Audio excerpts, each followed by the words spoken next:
छलनी ले लो, बटन ले लो, दिया सलाई ले लो। कोई उसकी बात नहीं सुनता। सब उसे देखते हैं और आगे बढ़ जाते हैं। इसी समय एक खद्दरधारी व्यक्ति वहां से जाते दिखाई देते हैं। ये मजदूर नेता पंडित राजकिशोर है। बसंत उन्हें देखकर उनके पीछे भागता है। साहब बटन लीजिए, देसी बटन। साहब दिया सलाई लीजिए। नहीं भाई, कुछ नहीं चाहिए। साहब एक तो लीजिए, देखिए बटन कितने सस्ते हैं। भाई मुझे कुछ नहीं चाहिए, जाओ किसी और को दो। साहब छलनी लीजिए, दूध छानिए, चाय छानिए। मुझे नहीं चाहिए। बटन नहीं नहीं। दिया सलाई नहीं नहीं। साहब एक छलनी ले लीजिए, सिर्फ 2 रुपए 25 पैसे कीमत है। पर भाई मुझे नहीं चाहिए तो क्यों लूं? अच्छा आप 2 रुपए ही दे दीजिए। ओहो, कह दिया मुझे कुछ नहीं चाहिए। साहब सवेरे से अब तक कुछ नहीं बिका, आपसे आशा थी। साहब एक तो ले लीजिए। तुम तो अच्छा, तुम्हें पैसे चाहिए? लो यह 1 रुपया और जाओ। नहीं साहब नहीं, मैं पैसे नहीं लूंगा। नहीं लोगे? जी नहीं, आप छलनी खरीद लीजिए। अच्छा, एक छलनी में तुम्हें क्या बचेगा? 25 पैसे। तो बस पैसे ले लो और समझ लो कि मैंने 4 छलनियां खरीद ली। नहीं साहब नहीं, यह तो भीख है, मैं भीख नहीं लूंगा, आप छलनी ले लें। राजकिशोर पर इस बात का बहुत असर होता है। वे सहसा उस बच्चे को देखते हैं, फिर जेब टटोलते हैं, पर और पैसे नहीं मिलते। राजकिशोर, भाई मेरे पास पैसे नहीं हैं, होते तो ले लेता, 10 का नोट है। नोट है, पैसे तो मेरे पास भी नहीं है, कुछ बिका ही नहीं। तभी तो कहता था। अच्छा कल ले लूंगा, या मेरे घर ले आना, किशनगंज में रहता हूँ। नहीं साहब, आज ही ले लीजिए। आप मुझे नोट दीजिए, मैं अभी बाजार से खुले करवा कर लाता हूँ। भाई तुम तो। बस मैं ये आया। अच्छा लो, भुना लाओ, जल्दी आना। अभी आया साहब, आप यहीं ठहरे, अभी पलक मारते ही आया। बसंत नोट लेकर बाजार की ओर भागता है। राजकिशोर वहीं खड़े रहते हैं। जैसे जैसे समय बीतता है, वे उत्सुक होकर बाजार की ओर देखते हैं। 15 मिनट हो गए, अब तक नहीं आया, कहाँ रह गया? मुझे तो। तभी एक परिचित मनुष्य वहां आता है। उन्हें देखकर ठिठकता है। पंडित जी जय हिंद, कहिए आप यहाँ कैसे खड़े हैं? क्या बताऊं, एक लड़का चिपक गया था, एक छलनी दे गया है, पैसे थे नहीं, नोट भुनाने गया है। वह लड़का गया है? जी।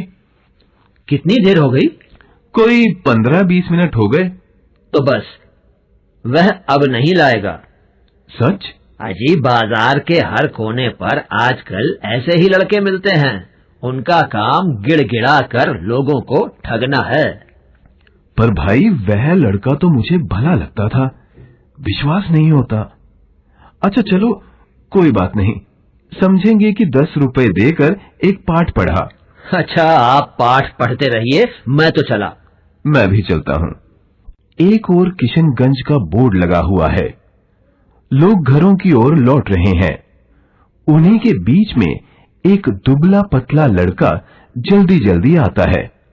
वह नंगे पैर है, कपड़े फटे हैं, आयु लगभग 10 वर्ष की है। उसकी शक्ल बसंत से मिलती है। वह उसका छोटा भाई प्रताप है। वह आते जाते व्यक्तियों से कुछ पूछ रहा है। उसके मुख पर व्यग्रता है। प्रताप, क्यों जी, किशनगंज यही है? हाँ। पंडित राजकिशोर कहाँ रहते हैं? उधर देखो, वह नीला पर्दा है ना? हाँ। बस वे वहीं रहते हैं। व्यक्ति आगे बढ़ जाता है। प्रताप नीले पर्दे वाले मकान के सामने जाकर पुकारता है। राजकिशोर जी, पंडित राजकिशोर जी। अंदर से आवाज आती है। कौन? खिड़की से झांक कर देखते हैं। क्यों भाई, क्या बात है? जी, मुझे मेरे भाई ने भेजा है। तुम्हारा भाई? ठहरो, मैं आता हूं। बाहर आकर, तेरा भाई कौन है बच्चे? आज दोपहर को उसने आपको एक छलनी बेची थी। हाँ हाँ, आज मैंने एक लड़के से एक छलनी ली थी और उसे 10 रुपए का नोट दिया था। वह नोट भुनाने गया था, मगर जब भुनाकर लौट रहा था तो मोटर के नीचे आ गया। मोटर उसके ऊपर से निकल गई। क्या? मोटर उसके ऊपर से निकल गई? उसका सामान, पैसे सब बिखर गए। उसके दोनों पैर कुचले गए। पैर कुचले गए? जी हाँ, और इसीलिए वह आपके पास न आ सका। वह बेहोश हो गया था। बहुत मुश्किल से उसे घर ले गए। बहुत देर में जब उसे होश आया तो उसने मुझे आपके पैसे लौटाने के लिए कहा। मैं आपके 8 रुपए लाया हूँ। मेरे रुपए तुम लाए हो? उसने भेजे हैं। लेकिन बच्चे, अब वह अब कहाँ है? घर में। घर में कौन है? कोई नहीं। कोई नहीं? जी हाँ, मैं और मेरा भाई, हम दोनों भीखू काका के घर रहते हैं। तुम्हारे माँ बाप क्या? वे मारे गए। दंगों के दिनों में उन्हें किसी ने मार डाला। उन्हें किसी ने मार डाला? तुम दोनों भीखू काका के घर रहते हो? बच्चे, रो मत, मैं अभी तुम्हारे साथ चलता हूँ। अभी। आप मेरे साथ चलेंगे? हाँ, अभी चलो। पर हाँ, तुम्हारा घर कहाँ है? यहाँ से कुछ दूरी पर, रामगंज में। अमर सिंह, मैं रामगंज जा रहा हूँ। तुम इसी वक्त डॉक्टर वर्मा को लेकर वहां आओ।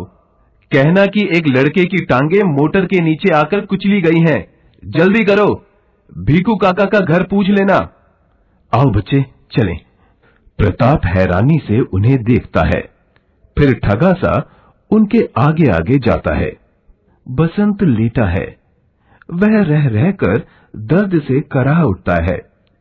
भीखू काका क्रोध प्रकट करते हैं। भीखू काका, मैं कहता हूं तू देखकर नहीं चलता। आजकल के छोकरे हवा में उड़ते हैं।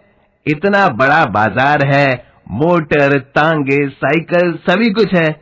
कहते कहते थक गया। जरा आंख खोलकर चला करो, भागोगे। लो, अब भागने का मजा।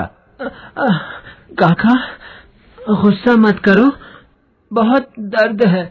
बहुत दर्द है? दर्द नहीं तो क्या आराम होगा? अभी तो महीना भर पड़े रहना पड़ेगा। अस्पताल चला जाता, वहां आराम मिलता, दवा मिलती। काका, तुम अब अस्पताल पहुंचा दो। मैं पहुंचा दूं? मुझे बड़ी रकम सौंप रखी है। कहां गया वह प्रताप? वह भी कम नवाब नहीं, पैसे देने गया है। ईमानदार है ना? पर यह रहा साहब। अरे, यह तो जमीन पर लेटा है। अरे आप, नमस्ते साहब, जय हिंद। आप आए हैं? कहाँ चोट लगी है बेटा? देखो। साहब, गरीब लड़का है, बेचारा मारा गया, टांग टूट गई। मोटर वाले लाड साहब बने फिरते हैं। राजकिशोर पास आकर टांग देखते हैं। किसी ने फर्स्ट एड दी है, पट्टी बंधी है। छूते ही चीख निकल जाती है। नहीं नहीं, घबराओ नहीं।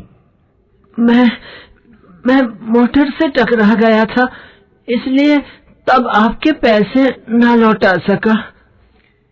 जी हाँ, बेचारा बेहोश हो गया था। होश आया तभी से। आप न जाने क्या सोचते होंगे।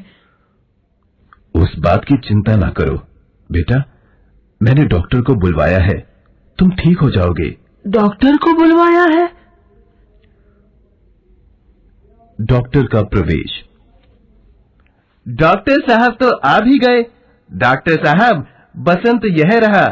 डॉक्टर साहब, मैंने उसे हल्दी डालकर दूध पिलाया है। डॉक्टर पैर देखते हैं। बसंत जोर से ऊंट भींचता है।